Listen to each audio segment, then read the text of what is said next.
Good morning. It is Monday. I have Senator Betsy Johnson on the phone. I also have a guest in here, which is new. I have Bo Pulliam in here. Hello, sir. Good morning. Good morning, Betsy. Good morning.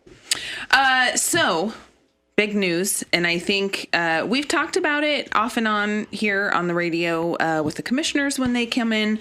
The Lynn County lawsuit actually had a verdict last week. I think it was Wednesday, maybe. Kind of a big deal. Let's talk about it.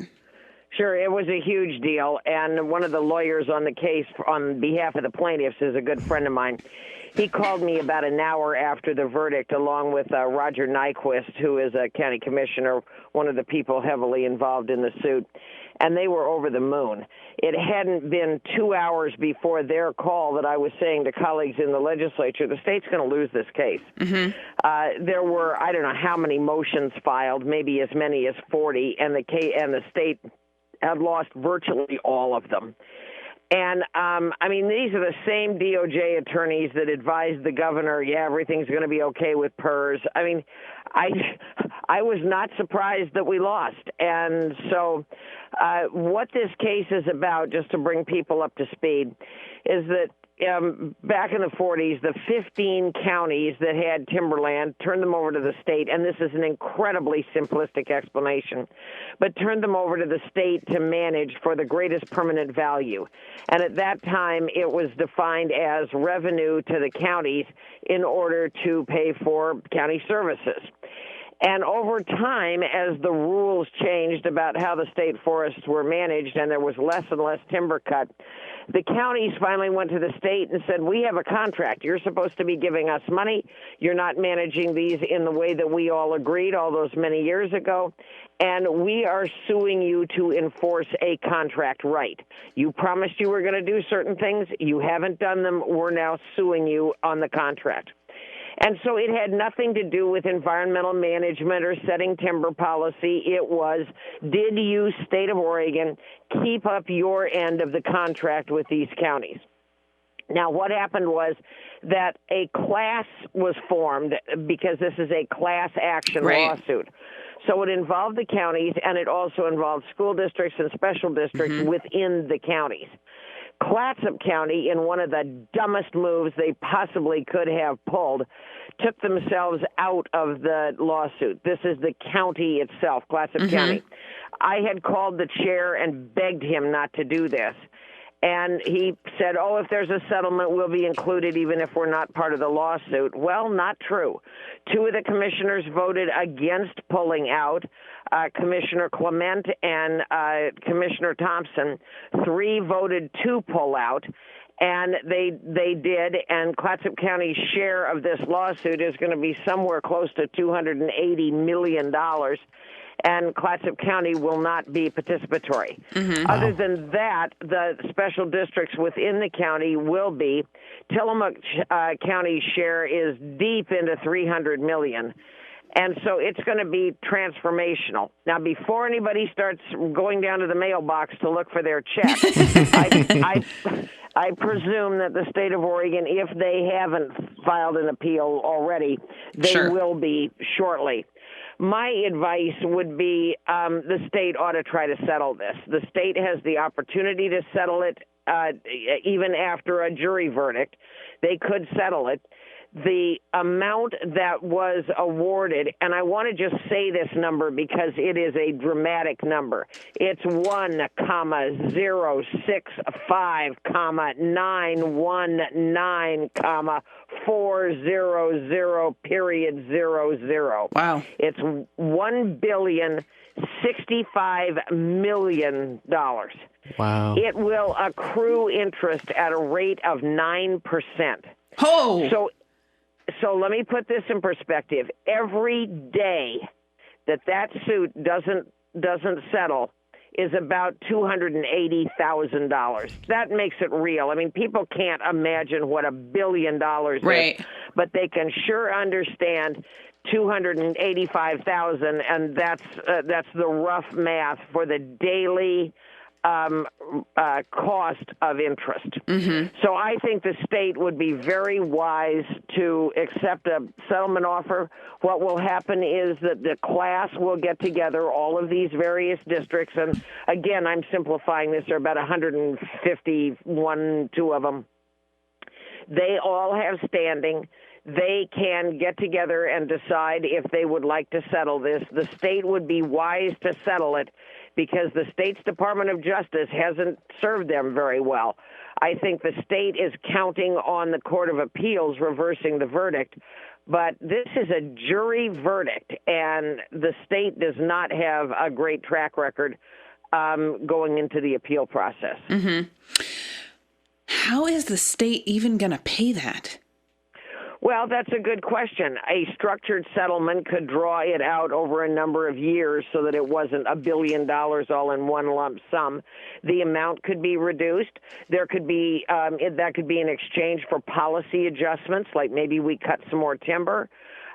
There could be all sorts of different permutations for what a settlement would look like that would be enough for the state to try to manage financially. Frankly, it still has the potential of being absolutely catastrophic. And what we're really talking now is the amount of time delay. A trip through the Court of Appeals could take a long time. Sure. And the whole time, that judgment is accumulating interest at 9%. So everybody would do well to settle. It would bring certainty to the members of the class. They could go ahead and do things that they need to do. I'm thinking, for example, of the Port of Astoria that has a ton of deferred maintenance. And if they got a settlement immediately, they could go ahead and effectuate those repairs and not be uncertain or waiting for the time that it would take to make a trip through the Court of Appeals.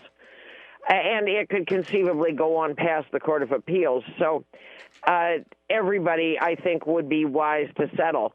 I would just add parenthetically, the state had the opportunity to settle before they went to trial. Right. And I believe, arrogantly rejected those settlement offers, and now they have $1 billion judgment against them. So, I know I saw obviously all the news outlets were posting about it on Facebook, and I heard you on your Saturday show talking about it. So when the state goes to pay, does that affect us as taxpayers? Like, are we ultimately the ones paying for that? Well, it depends how the settlement is structured, and I don't know the answer to that. Gotcha. But I think that characterizing it as the taxpayers are going to get screwed is not the correct way to look at this.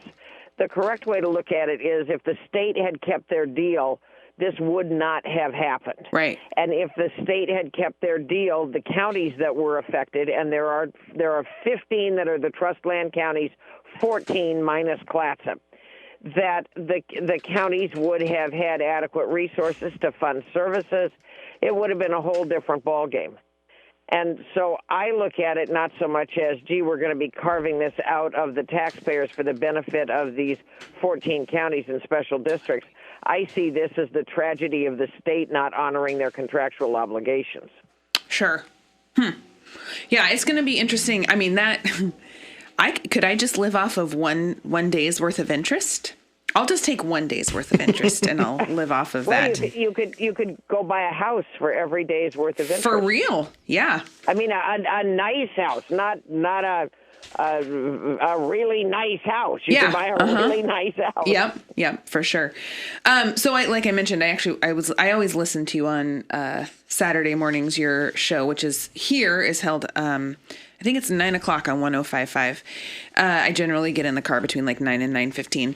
But one of the things that you were talking about when I tuned in, and this was the other thing I wanted to bring up, was I think it's the Department of Forestry. Yep. Yeah. You were talking, is his name Steve? Is that the guy's name that you talked to? Does my radio show? No, Desmo. Desmo. That's a funny name. Michael Desmo. Michael. Okay. You were mentioning that you have a feeling that they are going, which you are the chair of the Ways and Means Committee, that they are going to come ask for some funds to help Band-Aid the problem. And I thought your answer was really interesting and wanted to give you a chance to talk about it. Sure. Well, once again, for the benefit of our listeners, let's set the scene. The state agency, the Oregon Department of Forestry, is a big agency. Once upon a time, they were largely the fire department for the state's forests. They operated under contract with different other federal agencies, the United States Forest Service, the BLM, and they managed the industrial forests that belong to the state of Oregon, the ones that were subject to the lawsuit. Over time, it is my opinion that the agency has lost its way. It doesn't know what it does anymore. It doesn't know whether they're foresters, firefighters, recreators, critter protectors. They don't know anymore. And compounding that problem that they don't know anymore, they don't have sufficient revenues from cutting down trees to support all the infrastructure that they've got in terms of program and people. And then to compound that even worse, their administrative processes are so screwed up that they hadn't billed for forest fire reimbursement since 2013. It's now 2019. Mm-hmm. Common sense tells you if you wait 6 years to bill for a service, whether you're a dairy or a state agency or a bookkeeping company, you wait 6 years to bill your customer, a lot of things go stale in that 6 years. They have cleaned up, to their credit, by bringing in a triage team. They have cleaned up some of those ancient billings. But they still have billings, invoices that they haven't even processed that would give them reimbursement going back to 2015. So as a result, extra state resources have been put to their benefit. They've got a team over there trying to help them figure out their billings. They've got the Department of Administrative Services paying their payroll. They have been absolved from having to pay certain state government services. They are borrowing like crazy from the Treasurer's office. And the agency is just in a financial tailspin. Mm-hmm. They're a total mess. And the problem, in my observation, is there's no sense of urgency. There's no sense of crisis. There's no sense that, this is just, so we're a little behind. At one point in time, the amount that they had failed to invoice was approaching $100 million. So now what you have is the governor's special blue ribbon task force on fire. And these guys have gone off on a bunch of meetings, and they have come back with a proposal. I haven't read the thing in its entirety. But their solution is basically give us $4 billion and we'll fix all the problems. Well, I'll be damned if I'm going to give $4 billion to an agency that can't even invoice for services rendered. Right. And doesn't act like it's a big deal. While I'm all for smoke mitigation and all for having extra resources for suppression, I want to make sure that we're buying the right resources. That agency has been just head over heels in love with the notion of buying an airplane. They've offered 2 airplanes to the legislature for our consideration. They're the wrong airplanes. One guy that's serving in the legislature right now, he's in the House, Representative Finley, but I think he's going to be coming to the Senate shortly, has said that their first offering was completely wrong.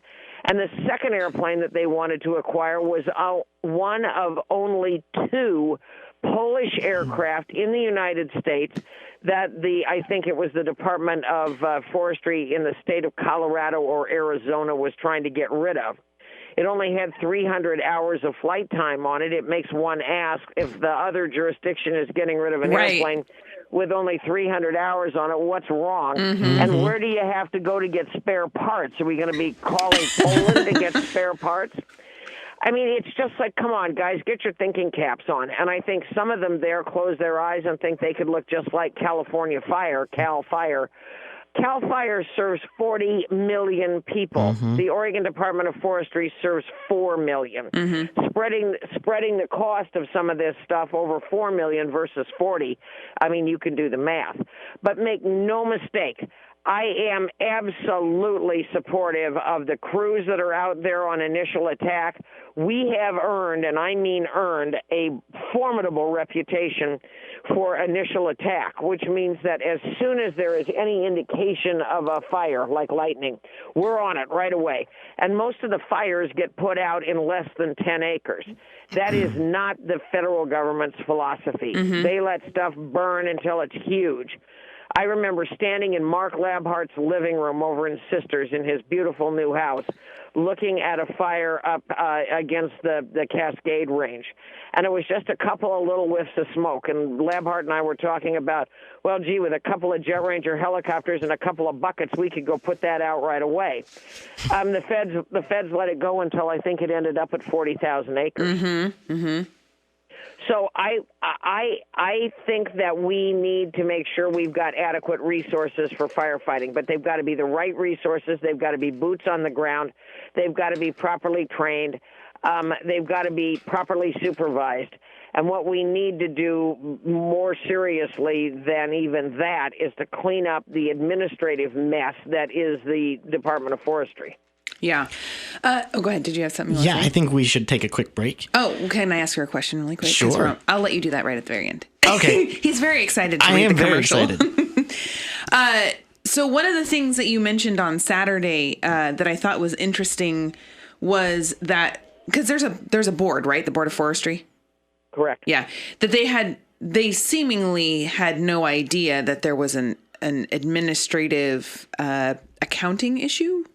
Yes, that is correct. Yeah, that just baffles me. I have firsthand knowledge of that.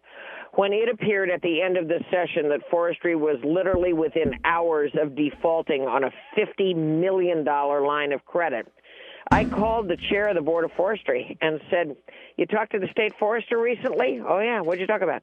"Oh, we talked about riparian setbacks." "Was that all?" "Yeah, that was pretty much it." I said, Did it come up in the conversation that you are within hours of defaulting on a $50 million line of credit?" "No, that didn't come up." I'll tell you, in my old business life, if I had had a senior manager neglect to mention a material fact like the default on a $50 million line of credit, heads would have flown. Well, I'm like, I don't know. When you were talking about that on the show Saturday, I thought, well, every board that I've ever been a part of, we always look at financials and people ask questions and we see an aging report that shows, what's hasn't been billed or what hasn't been paid. And it's just baffling. Well, this is part of the problem of state agency boards and commissions. They tend to be in the thrall of the staff. And if the staff fails to mention a material fact, the board would generally have no way to independently know it. I don't think the Department of Forestry was forthcoming during their legislative hearings. When we have to pry information out of them, I think that is a dereliction of their responsibilities. I just don't think the departments run very well. And what's funny is that while I'm talking to you on the phone being highly critical of a state agency, this is kind of taboo. I mean, we don't talk bad about state agencies. I think it's time that people start holding state agencies accountable for their behavior. They're overbilling. They're power grabbing. They're torturing Oregonians. And I would point out cleaning ditches in Tillamook County and DEQ's continuing overreach and making it damn near impossible to clean a ditch, a man-made ditch. These agencies are out of control. They need supervision, they need oversight, and they need, I think, some gubernatorial intervention to remind them that their fundamental job is to serve Oregonians, not torture them and try to put them out of business with these complex, idiotic rules. And anymore, you can't even say hello to DEQ without getting a fine. It's out of control. I just love talking to you. This is fantastic. I know, isn't it? I told you she's a fun interview. Bo is going to take a quick break and read our commercial about Tillamook Motor Company. Are you ready to go to work? Tillamook Motor Company has huge discounts on commercial vans, plus 0% financing for up to 72 months. Whoa. I know it by heart. Ford Transit vans stand head and shoulders above the competition. Configure cargo doors to suit your job, and the cargo box floor is flat, with near vertical sides for maximum usable space. Choose from a wide range of products designed to suit different trades: cargo dividers, multi-racks, bulkheads, and siding platforms. Use your imagination to create one hardworking vehicle designed with you in mind. Take a test drive today at Tillamook Motor Company on the friendly corner of 5th and Main in downtown Tillamook. Tillamook Motor Company, a better place to do business. I can read that by heart. Hey, we're Bo, talking. Bo, you got good radio voice. There you go. Thank you. We're talking with Senator Betsy Johnson this morning, and I do have a co-host today, Bill Pulliam. Yeah. Bo Pulliam. Hey, I know Bo wanted to ask you a question. I do. What are you doing for Thanksgiving? For Thanksgiving, my husband and I are just staying close to home. To be absolutely honest with you, it is 4 days. We're going to cook a turkey, of course, but it's 4 days when we can go to the office. The phone is not ringing continuously. And I'm so far behind, they got to pump in sunlight and air to where I reside. I've just taken on a few too many responsibilities. I've got a bunch of letters that have got to get written, and I've got to get some constituent cases taken care of. I won't be able to do a lot of work because many of the state agencies are closed on both Thanksgiving, as you would expect, but also a lot of people aren't around on Friday. But it gives me some office time to kind of dig down into the pile. So our family is spread all over the United States. We're going to try to do a little bit better at Christmas time. But it is a chance for us to just kind of calm down a little bit, get things organized and ready to go for the week after Thanksgiving. And frankly, to remember how fortunate we are to have the luxury of having those 4 days. Yeah, of course. Absolutely. So it's going to be pretty quiet. Yeah. Although we're going to cook a turkey, which always makes the kitchen look as though someone was raising wolves there. We're frying a turkey this year. Oh, frying We actually have 2 turkeys. Yeah, it takes half an hour. It's 3.5 minutes per pound. Wow. Yeah. I have been in the presence of people frying turkeys. To be honest with you, it scares the hell out of me. Me too. And you hear all of the fire people saying, this is the most likely methodology to burn down your house or burn yourself, and it scares me. That's why we do it on our concrete pad well away from the house in front of our, in the driveway. It's way out in the driveway. But it is wonderful turkey, though. It does, and it's fast, and it frees up your oven, which is kind of nice. Yeah, I will for say those sweet potatoes. Yeah, I don't do sweet potatoes. You don't do sweet potatoes. I just do regular mashed. I mean, I like sweet potatoes. I just don't make them at Thanksgiving. Okay. If you are thinking of frying a turkey, let me just say this: you're supposed to. I don't know how you do it, but somehow you're supposed to put something in that weighs how much the turkey is, and then pour the oil in, so you don't overfill. And you can count.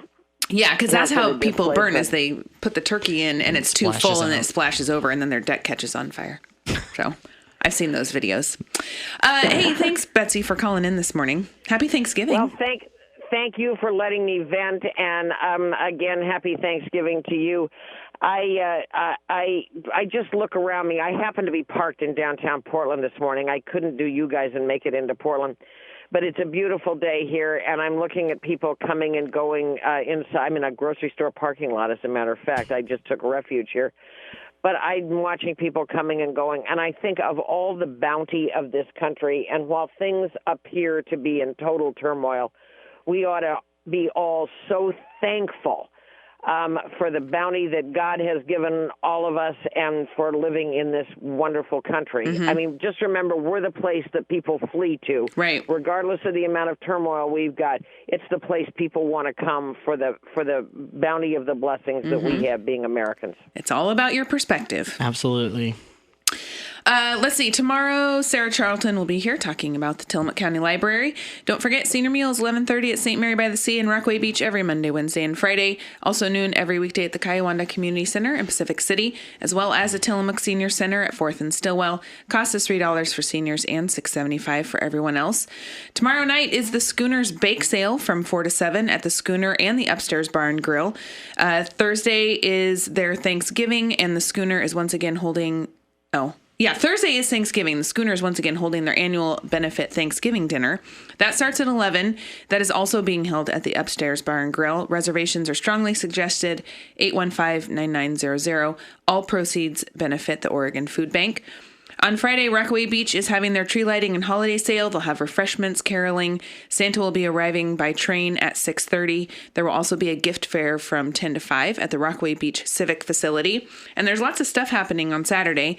We have Thanksgiving, and then it's Black Friday, and then on Saturday is Small Business Saturday. You can visit the Chamber's Facebook page for a full list of activities, but here are some examples. Photos with Santa and the Grinch will be held at Pacific Restaurant. Photos with the Nutcracker will be held at Oregon Coast Dance Center. Gingerbread house decorating contests will be at Yo Time. Recurrent will be having ornament making, plus a variety of sales at just about every downtown merchant. For every dollar spent at a small business in the U.S., it is estimated that approximately 67 cents stays in the local community. So make sure you go shop local. And then when is Festival of the Trees? The gala is December 13th, but the Festival of Trees opens on December 7th, so next Saturday. Cool. The search and rescue auction dinner is this Saturday at the fairgrounds starting at 6 p.m. Our search and rescue unit is a vital part of the Tillamook County Sheriff's Office and is fueled heavily by volunteers and donations. This annual search and rescue dinner auction pulls in the most donations of the year and has been very successful in the past due to the generosity of local businesses and residents. Tickets are available at the door. Actually, I'm not sure if they're available online. I feel like they should be, but I think they're available at the door. They're $25. It should be a good time. Papa Bear's smoked meats will be. Yum. I know. Catering and all kinds of deliciousness and fun. Betsy, thanks again for calling in this morning. Thank you. Happy Thanksgiving to all of the people that are listening to the show. Yep. And happy Thanksgiving to you. Yes, and to you. And thank you, Tillamook, for listening.